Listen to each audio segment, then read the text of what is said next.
Basically, what I'm going to be talking about is how when I was 18 years old, I identified myself as a counterculture, drug-using criminal. I was a draft resistor for the Vietnam War. I was anticipating going to jail for that. I was using LSD and mescaline in psychedelics, and I identified with the anti-war movement, with the counterculture. And the arc of my life, I just turned 64 recently, is that I'm trying to go from counterculture to culture, from criminal to legal, and all the while keep along psychedelic user and drug user. So what I'm trying to do in the arc of my own life, I'm also trying to do in culture, and trying to figure out how do we mainstream psychedelics? How do we make them legally available to everybody, not just through medicine, not just through religion, but as a basic human right in a post-prohibition world. And so what I'm going to be talking to you about tonight is, first off, why this is important, and then how we're doing, and then what's the impact of the Trump election in America on this effort to do this. And tomorrow I'll be talking more specifically about our strategy for MDMA-assisted psychotherapy for PTSD. I'll briefly talk about that today, but for this evening I'm going to be giving a more broader perspective on why it's important. And as I said, so I think for me it goes back to Einstein. On Monday I was doing a fundraising event with some of the big successes in Silicon Valley. And so I used this quote with them as well. It has become appallingly obvious that our technology has exceeded our humanity, which is something that Albert Einstein had said. And so we know that we have miraculous technology, but we're destroying the planet, we can destroy the world. We don't really have the emotional, spiritual maturity to deal with it. I think the answer is mysticism is the antidote to fundamentalism. The spiritual sense of unity, of connection, and not just a few people experiencing it, but the many, which that means to me, how do we embed this kind of consciousness in mass culture as rapidly as possible? And I think it's going to be through psychedelics. I think you can do it in many other ways, but they all take a lot longer.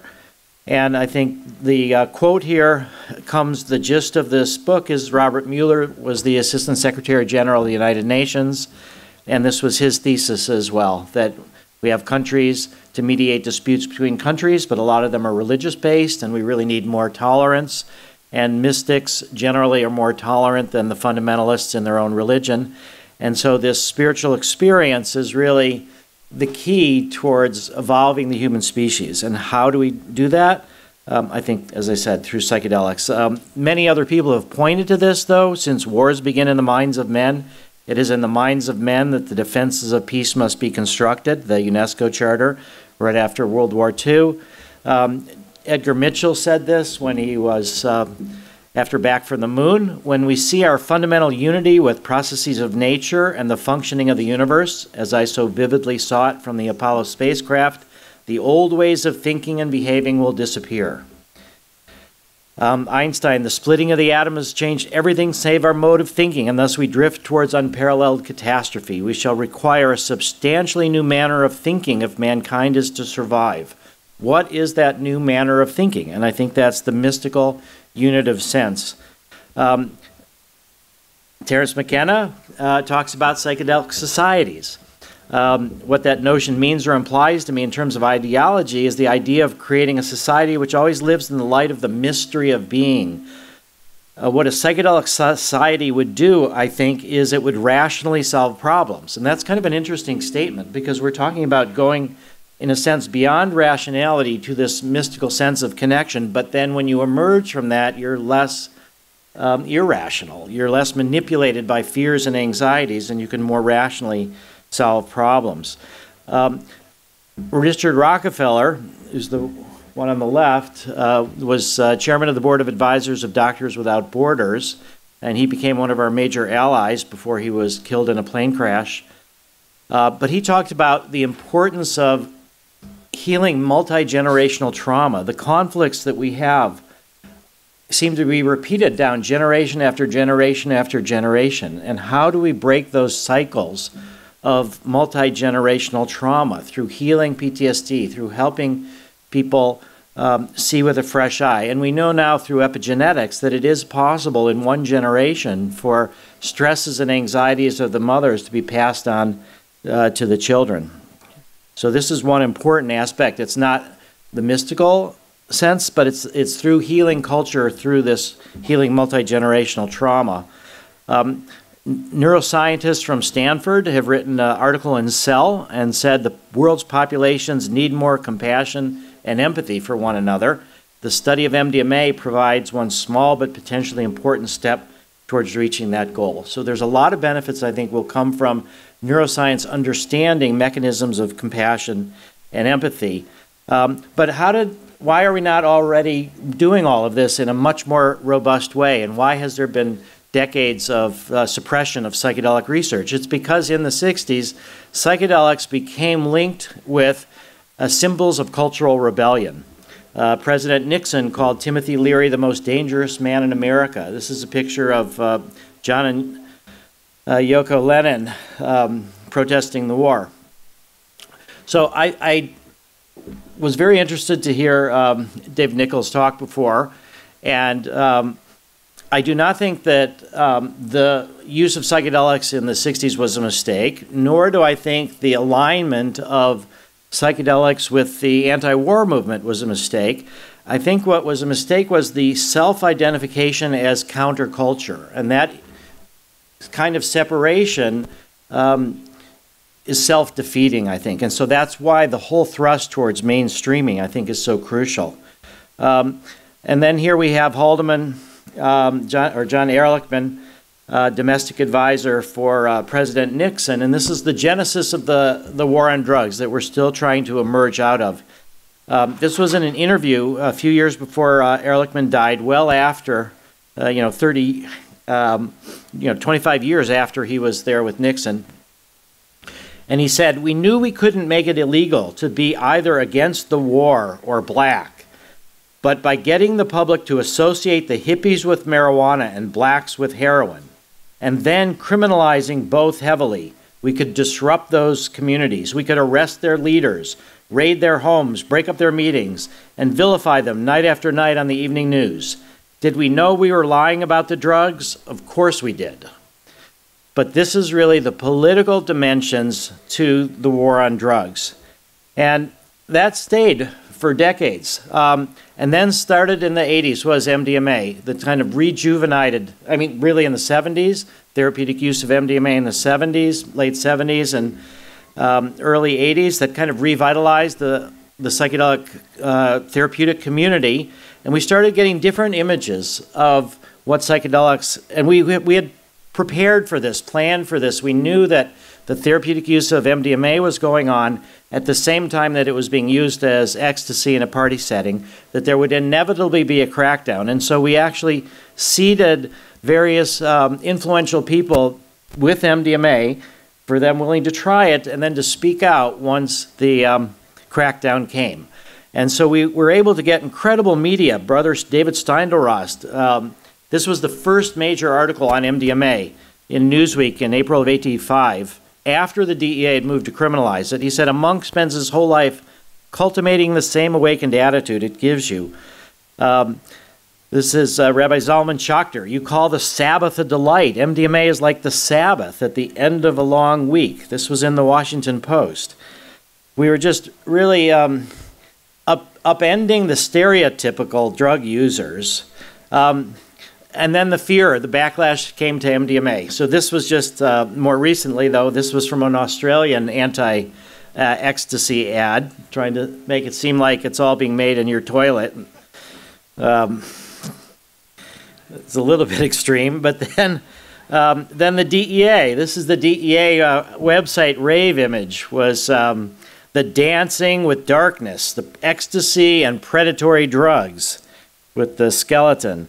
This was on Oprah and MTV, MDMA supposedly causing holes in your brain.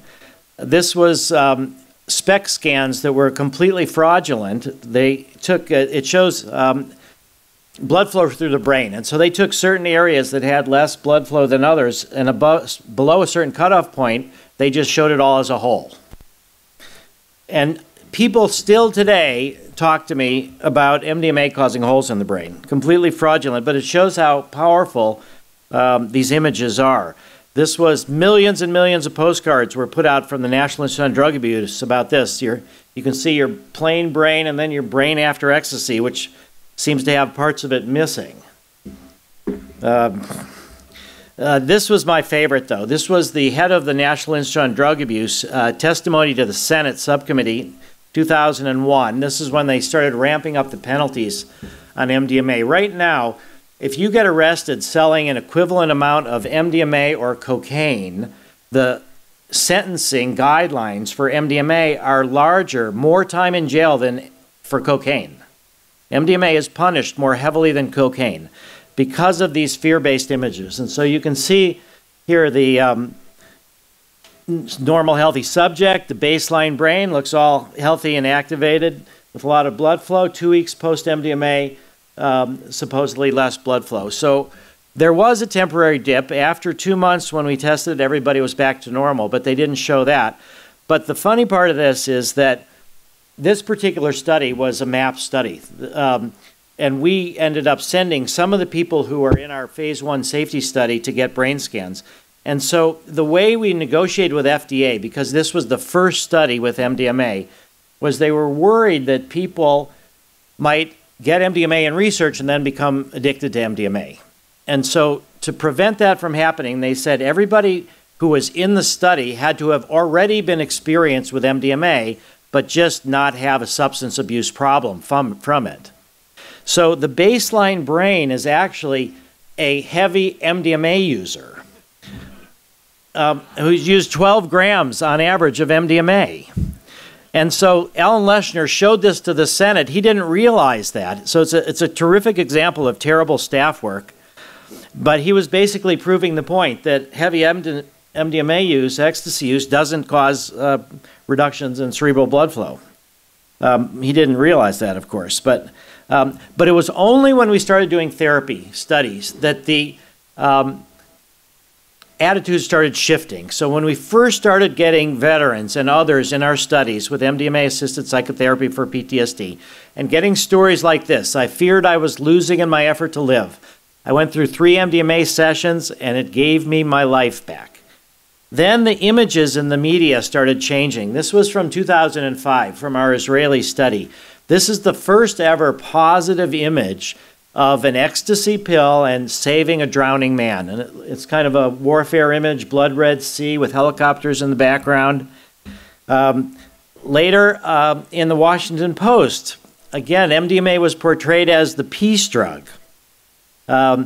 This was finally Oprah's payback for demonizing MDMA through holes in the brain. This was the Oprah magazine, and this was the image. She had a very positive article by a senior editor for O Magazine, where the end of the article, the reporter actually took MDMA from an underground MDMA therapist that we arranged for her to visit, and she talked about how healing it was for her. And so we got this MDMA as a magic pill. And then the thorough example of how far we've come is, and I'll talk much more about this tomorrow, but on August 15th, FDA declared MDMA-assisted psychotherapy a breakthrough therapy. And this is reserved for the most serious or life-threatening illnesses where drugs are unsuccessful and leave large numbers of people treatment-resistant. And then you've got a new treatment for that, and it's breakthrough therapy. And then FDA, in a sense, partners with you to try to move it through the drug development system.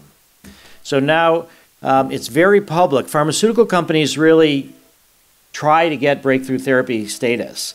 So the best way to think about MAPS is a nonprofit pharmaceutical company. FDA rejects 2/3 of the applications from pharmaceutical companies to have their drugs declared a breakthrough therapy. And so because we were successful and because the data supported it, and because the FDA is really courageously putting science over politics, they did this in this very public way. And we actually now have a meeting coming up on December 19th inside DEA headquarters to talk about the expansion of MDMA research. And then we have a meeting December 20th inside FDA headquarters to talk about some of the details of moving forward. So this sort of shows the arc of how we've been able, through 30 years of effort, I've sort of breezed over it pretty quickly, but that now we're on the precipice. For the first time in 50 years, psychedelics are entering phase 3, psychedelic-assisted psychotherapy. And the work with psilocybin for depression is not very far behind.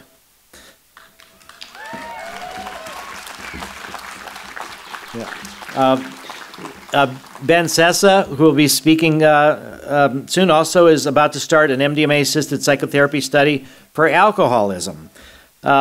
There's the modern research with psilocybin is sort of verifying the old hippie ideals that I shared when I was 18. This shows that mystical experiences occasioned by the hallucinogen psilocybin lead to increases in the personality domain of openness, meaning that you're more open to new ideas. And personality is not supposedly flexible that much in adulthood. So this was an unusual finding that the mystical experience can lead to more openness. This was something by Robin Carhart Harris. He talked about how psychedelics can change people's personalities and political perspectives. He said, ego dissolution experienced during our participants' most intense psychedelic experience positively predicted liberal political views, openness, and nature-relatedness, and negatively predicted authoritarian political views. Now, there's been a lot of discussion among some of the psychedelic researchers saying that this research should never have been published. The worry is that it will alert authoritarians and conservatives and people that are comfortable trashing nature and people that are not very open to try to block psychedelic research. I really don't think that that's likely. I think it is important to talk about this research, and it is something that Robin Carhart Harris is going to be continuing to do. But it does validate the sort of theory of change, the social theory of change about the value of mainstreaming psychedelics. Some unusual research that's going on now trying to blend psychedelics with religion and meditation. So when the backlash happened and the crackdown happened in the 60s and research was shut down, a lot of people went into non-drug methods of altering consciousness, in particular Zen meditation and yoga and other things. All right, so Vanya Palmers is one of the people that when I spoke with Robert Mueller back in '83, he recommended that I send MDMA to various people. Vanya Palmers was one of the people that I did that to. I'm trying to send it to others as well. So what Vanya is doing right now is a group of lifelong Zen meditators are getting brain scanned at the University of Zurich. They're going to a meditation retreat. Thank you. And then they get a pill in the middle of the meditation retreat, and it's either psilocybin or it's a placebo. And then they go through the retreat, and then at the end of it, they go back and get brain scans. And then they're tracked, and they're showing that for people that have not done psychedelics for decades and decades and have done a lot of meditation, that a psilocybin experience significantly enhances their ability to deepen their meditation practice beyond that. That there's something to be said for blending psychedelics with meditation. Not necessarily, on a frequent basis, but occasionally. And I think it's really important that that kind of spiritual community starts embracing the validity of the psychedelic experience. And that's what we see starting to happen. There's a book by Ellen Bediner, Zigzag Zen, that's all about this. Roland Griffiths at Johns Hopkins is doing an incredible study. It's also being done by Steve Ross at NYU, New York University. And they're taking religious leaders from various different traditions, and they're taking only religious leaders who have never done psilocybin or psychedelics before, and they're administering psilocybin in a non-religious clinical setting. And these people are having mystical experiences that are extremely valuable to them. And one of the things that I was with Roland on Monday, and one of the things that he made a point of saying was that even though these people are within certain religious traditions and their experience kind of goes deeper than those, it goes nonverbal, it goes ineffable, it goes unitive, they're not running away from their traditions. They're finding a way to revitalize their own traditions. They want to work within their ministry, which they've devoted their lives to, with this new, deeper mystical understanding. So I think that's one of the key messages to fundamentalists, too, is that there's that feeling that if they let go of the rigidity, the fundamentalist, the miracle stories, the my God's the best and only God, if they let go of that, they're left with nothing. And what we're seeing is that from this religious leaders study, that those people, at least that are open to this, they have this experience, they do develop a sense of appreciation and tolerance and openness, but they don't run away from their own religion. And that's, I think, what we're trying to say, too, about we're not counterculture. We're trying to become, the psychedelics are trying to become the culture. We are becoming the culture. We're no longer looking at the counterculture, and that seems to be validated. The one funny part is that Roland has been having a very hard time finding rabbis for this study. And the reason is because almost all the rabbis that have volunteered have done psychedelics before. He's also said, done studies with meditators as well, like Vanya. He said, psilocybin occasion, mystical type experience in combination with meditation and other spiritual practices produce enduring positive changes in trait measures of pro-social attitudes and behaviors and in psychological functioning. So I think this, again, this coming together of spirituality and religion and this validation through modern science of the intimations of the 60s.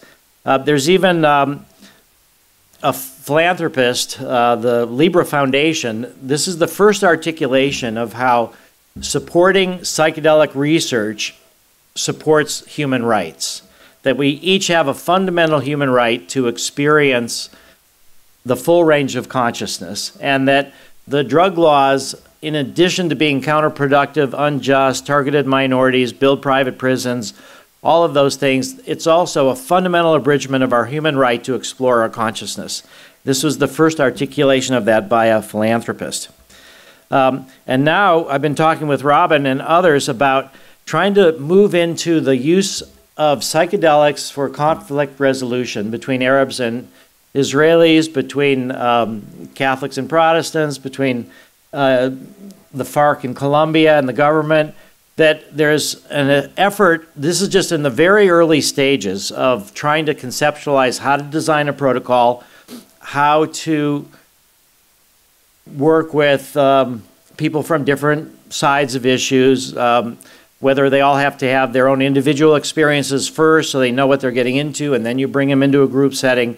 All these things are being discussed right now. But the point is that the renaissance in psychedelic research is now going well beyond neuroscience, well beyond individual therapy, into religion, spirituality, and soon into conflict resolution. So, you know, there's a saying that there's ants at every picnic.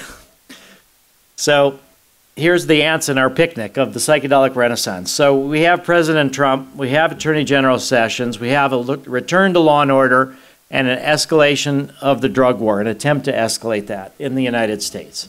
The House of Representatives several days ago passed a bill that would take away protections from the medical marijuana and marijuana legalization states from federal intrusion. There was a bill that several years ago that said that the federal government would not go into medical marijuana states or marijuana legalization states. It would let the marijuana legalization experiments go forward. And so the House of Representatives have just passed to undo that. It's not clear what the Senate's going to do. I don't actually think that they're going to go after marijuana.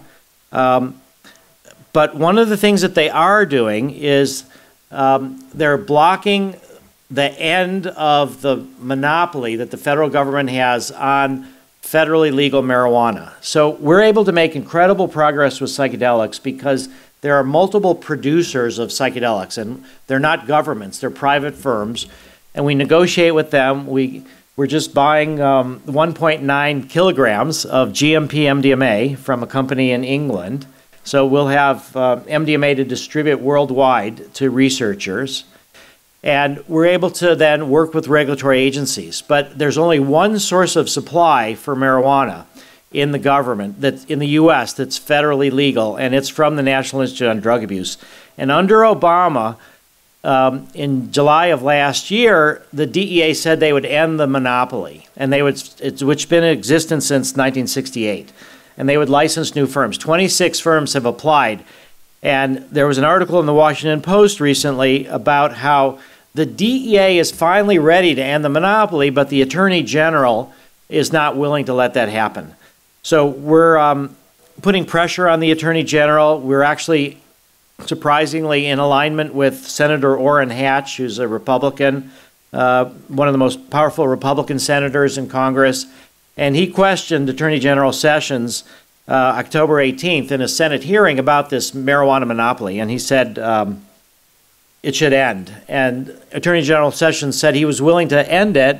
He just didn't want to give licenses to all 26 applicants, but he hasn't done anything. So this is where the doorway to medical marijuana research in the U.S. on a federal level is.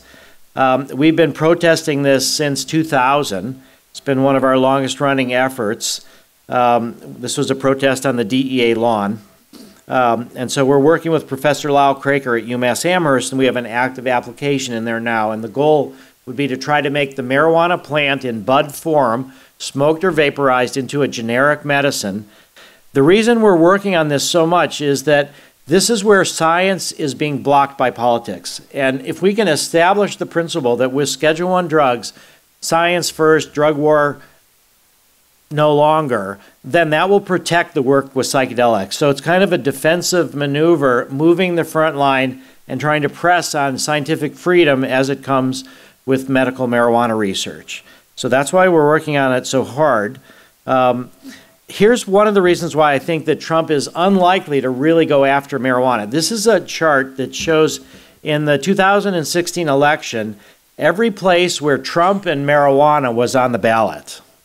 And what you can see is, let's see, that in almost all the places, Trump got less votes than marijuana. And so I think from a political perspective, it would be fairly foolish for Trump, who's governing with a small base that's 1/3 of the population, but they'll stick with him no matter what. But some of them are also marijuana supporters. So hopefully that they won't make that decision to go after marijuana. But if they do, I think it'll be self-destructive. We're doing a marijuana study with veterans with post-traumatic stress disorder. Again, and this is what we talked about a little bit with Dave Nichols, is this idea of working with veterans. The only way we could start this study, this is the first study of marijuana in a patient population that's a drug development study, not an academic study, in around 30 years in America. And it was with 76 U.S. veterans. It's in Scottsdale outside of Phoenix, Arizona. The way it's designed, there's 4 different groups. One group gets placebo. One group gets 12% THC, virtually no CBD. One gets virtually no THC, 12% CBD. One group gets 9%, 9% THC, CBD, and 1 placebo. So we're about 32, 34 people enrolled. We got another year and a half to go with this study. We can't say yet how it's working. The VA, the Phoenix VA, is refusing to refer subjects to us. So we're having to spend an awful lot of money on recruitment and trying to get enough veterans into the study. And we got $2.1 million from the state of Colorado, which has made well over $100 million in taxes from the sale of marijuana.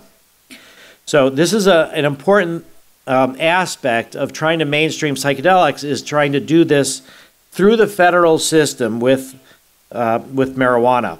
And even the veterans groups are helping with us. The American Legion, this is the largest group of veterans in America. came out with a statement recently. The federal government has lied to the American people for a generation about cannabis and asserting it has no medical value. I can tell you it's not true. So this alignment with veterans is really a powerful political lever towards opening the door to medical marijuana research, and is also a big part of our PTSD research with MDMA.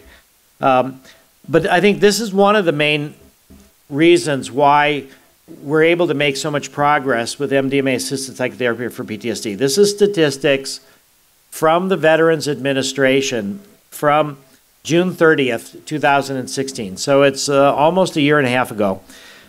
868,000 veterans, probably now well over 900,000 veterans, are disabled to some extent with PTSD to the point that they're receiving disability payments from the federal government. So at least probably now 900,000 or more. And there's another roughly almost 600,000 more veterans disabled from anxiety and depression and other service-connected mental disorders. So the cost of war is enormous.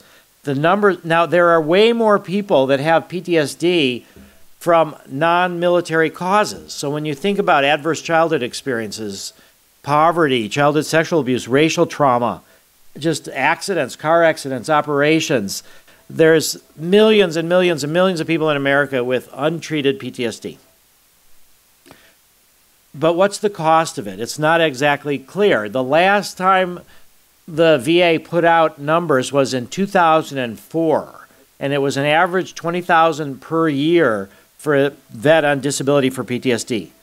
That means using those old numbers, $17 billion a year is what the VA puts out for disability payments, $29 billion a year for all mental disorders. So the perceived need for new treatments for PTSD is widespread throughout the culture, throughout the PTSD researchers all over the world. And that's really where MDMA is coming in. We've been to the Pentagon. This is Michael Mithoefer, our lead psychiatrist. To the right of him is Richard Rockefeller. I took this picture quickly. We have support. This is the woman who was the highest ranking psychiatrist in the U.S. military, retired Brigadier General Lori Sutton. When it comes to the health and well-being of those who serve, we should leave our politics at the door and not be afraid to follow the data. There's now an evidence base for this MDMA therapy and a plausible story about what may be going on in the brain to account for the effects. We had Senator Rockefeller writing to the Assistant Secretary of Defense. I'm writing to encourage you to explore innovative treatments for PTSD, including but not limited to MDMA. We're working with leading VA-affiliated researchers, and what we're trying to say is that while we have a treatment method for MDMA that we think is customized for MDMA, that we're not saying everything else doesn't work. It works for some people. What we're saying is that the traditional PTSD researchers with their psychotherapeutic approaches, that blending MDMA with those approaches might enhance their own methods. And so this is the first study that we're doing now with VA therapists. So we're, Small Tiny MAPS is giving a grant to the federal government, in a sense, to the VA to help them experiment with MDMA. But this is one of the strategies that we need to use. And so this is the National Center for PTSD, part of the VA. They suggested that we work with this woman, Candace Monson, with cognitive behavioral conjoint therapy. It's couples therapy where one member has PTSD and it affects the relationship. And we're giving MDMA to both members of the couple. So this is incredible because couples therapy, couples relationships, one of the best ways, one of the best uses of MDMA. But you can never medicalize MDMA for couples therapy. It has to be a diagnosable disorder. And so we're sort of backing our way into couples therapy, but it's the focus on PTSD. But the main point is that we're educating leading VA Veterans Administration affiliated researchers in the potential of MDMA. We have a study now at Yale, which is also part of the National Center for PTSD. It's not our study. They find their own money for it, but we've trained Ben Kelmendi in working with MDMA. And this is going to be effects of MDMA on prefrontal and amygdala activation and PTSD. They're taking veterans with PTSD, giving them MDMA, and sticking them in an fMRI scanner. So it's not a therapy study. They're looking at science and mechanism of action. But in a way, this is our effort to try to see what does MDMA do without therapy. There's a little bit of support. They've been trained, Ben has been trained and his team in how to work with MDMA as people's traumas come up. But this is, in a sense, a minimal therapy study to see what is MDMA, to what extent can people heal themselves. But it's also showing the further mainstreaming that we're taking this into VA-affiliated centers. And this is going to be inside the West Haven VA. We're also doing a project with Barbara Rothbaum, who is one of the developers of prolonged exposure. And she'll be studying MDMA combined with prolonged exposure. So I think part of the mainstreaming of psychedelics is to work with mainstream therapists and to help them understand how these psychedelics can be used within their models, not just say it has to be our own model. So we had this end of phase 2 meeting with FDA on November 29th. 16 years of phase 2 research. They agreed for us to go to phase 3, and this was a big thing in the New York Times. They also have what they call their daily briefing, and so this was very satisfying for us to see. Trump transition, Standing Rock, MDMA. This was right after the election. So what we like to say is that the first two, Trump transition and Standing Rock, make you need the third. And we were on Fox News. So how we educate and try to get bipartisan support is really important. So Michael, shortly after the FDA decision, had 6 minutes on Fox News. Very positive discussion, again, because it was leading from the vets. We've had incredible media in all of these different places. If you look, it's sort of aligned from left wing to right wing. So we're bipartisan. This is some of the more recent media. Lucy in the Sky with Doctors, one of the more original headlines. What they said is, as the marijuana debate shows, attitude shifts that barely seem possible can sometimes become inevitable. The Wall Street Journal described party drugs' path to prescribable medicine. The American Psychiatric Association just spoke about it in their news. Scientific American, MDMA's journey from Molly to medicine. This is incredible. There's a modern, a major Hollywood movie about veterans coming back from Iraq with PTSD. And I read the book. It's a terrific book. It says nothing at all about MDMA, but the screenwriter decided to add a subplot of ecstasy for PTSD. And one of the veterans saw this movie and wrote to me. He said, the veterans were sitting in a line at the VA mental health clinic, and one mentions to the other that he heard that ecstasy helps with PTSD. And then he goes underground to find it on the streets. The vet was sitting in the drug dealer's house, noticing his experience. You could see a sense of calm come over him. And the messaging I got was, give it a chance and look into it. Definitely a positive plug for MAPS's research. So this is the kind of subliminal education that we're getting. And we didn't even know the screenwriter. The New York Times just had an op-ed calling for government funding, which we have not received. Breitbart, which is one of the right-wing newsletters, had a positive article about MDMA. And then this is this picture. Steve Bannon, who calls himself Darth Vader, was the person who really helped Trump get elected. He was recently kicked out of the White House. He's Breitbart. But he's standing with two people. One of them, John Lubecki, and the woman is his wife. And John was a vet who was successfully treated for MDMA in our PTSD study. And so John is speaking to Bannon, and he says Bannon is now sympathetic. Bannon is a vet himself. And so we have got now this bipartisan support. So I think we're going to be able to go forward with the mainstreaming of psychedelics. This is the last thing, and then we'll have questions. The point here is that if you look at where Trump got most of his votes, it's generally non-college educated whites. It's in the South, and in those counties where there's what are called despair deaths. It's increased mortality from alcohol abuse, suicides, and the opiate addiction.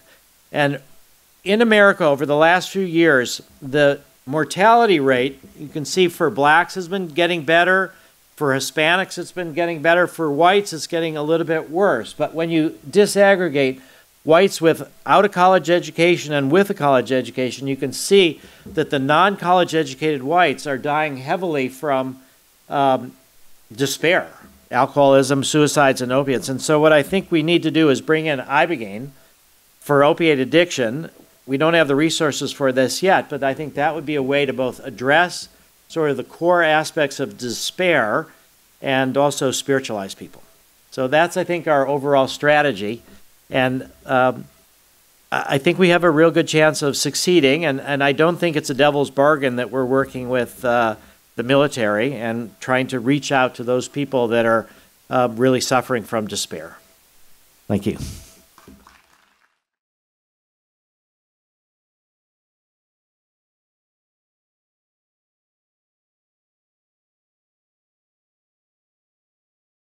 Without sounding too negative, because I really support your work, when you consider big pharmaceuticals' stranglehold on, for example, amphetamines being given to children way too much, and the overprescription of antidepressants, where do you see MDMA when it's successfully being prescribed in 20 years' time? Well, first off, I see it being successfully prescribed in 4 years' time. We're thinking that 2021 is when it'll be approved. I'm thinking that one of the things that we're talking about with FDA is what kind of restrictions there'll be on the medical use of MDMA. It's called the REMS, the Risk Evaluation and Mitigation Strategies. And I think the first one will be that the only people that can prescribe it are people that have been through our training program that know about the therapeutic use of it. So they understand how to work within a therapeutic context. Then it will only be used as under direct supervision of the therapist, never as a take-home drug. But I do believe that there'll be thousands and thousands of psychedelic clinics. Right now there's, in America, 14,500 drug abuse treatment centers. You can imagine every one of them having a psychedelic therapist as part of it, because trauma a lot of times is what drives people to addiction. So I also believe that we should move towards a post-prohibition world. So I think that there should be widespread access for adults and for children with their parents' permission to these psychedelics. And that under those circumstances, people don't have to, go through prescriptions to get it. The other thing to say is that there will be, there are no patent rights here. So once MAPS gets approved as selling it, there's a data exclusivity provisions. Nobody can use our data for 5 years to market a generic, and in Europe it's 10 years. But there will be a lot of people selling it. There will be commercial efforts trying to maximize money. And I think the limitations on the only people that can prescribe it or have been through the training program and only under supervision will make it so that the medical use, I think, will proceed in a gradual and careful way, and will have way, way more benefits than risks. And I think that there will be a widespread use of it, though, because I think there's an enormous need for MDMA, and it's already one of the most popular illegal drugs in the world. Okay, thanks very much, Rick, and we'll look forward to hearing you tomorrow night. Yeah, thank you.